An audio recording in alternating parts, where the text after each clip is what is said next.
Magandang gabi, pambungad sa ating newscast. Itinuturing ng isang opisyal ng PCG na pananakot o intimidation lang ang bagong hakbang ng China na huhulihin at i-detain ang umano'y trespassers sa inaangkin nilang teritoryo sa West Philippine Sea. Paniwala ng isang security analyst, nagdulot ng takot sa Beijing ang katatapos lang na civilian mission ng atin nito coalition. Narito ang ating balitang A to Z.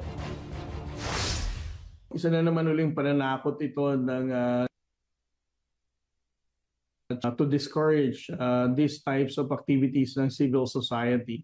Ikinagagalit ni Philippine Coast Guard spokesperson for the West Philippine Sea, Commodore J. Tariela, ang bagong polisiya ng China na magbibigay kapangyarihan sa kanilang manghuli ng anila ay trespasser sa kanilang teritoryo.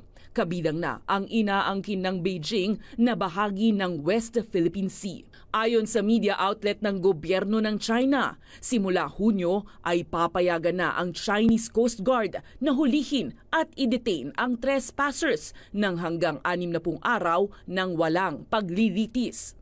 Pero ayon sa Philippine Coast Guard, posibleng pananakot o intimidation lang ito ng Beijing. Yan ay matapos ang civilian mission ng atin nito coalition sa Bajo de Masinloc nitong Miyerkules, kung saan ipinakita ng Filipino volunteers ang paninindigan para sa teritoryo ng Pilipinas. I don't think that China,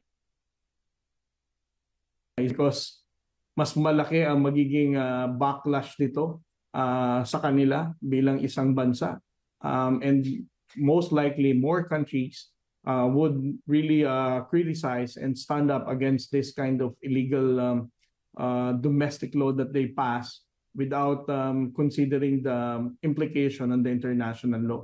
Para naman sa security analyst na si Chester Cabalza, nagpapatunay lang ito na kinabahan ang Beijing sa katatapos na civilian mission.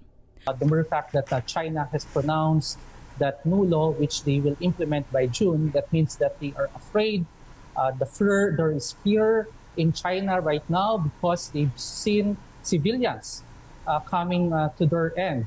Gayunpaman, ayon kay Cabalza, illegal ang naturang regulasyon ng China at dapat dalhin ng Pilipinas ang issue sa International Court. Muli, iginiit ng PCG na magpapatuloy ang kanilang pagbabantay sa exclusive economic zone at mga baybaying dagat ng bansa.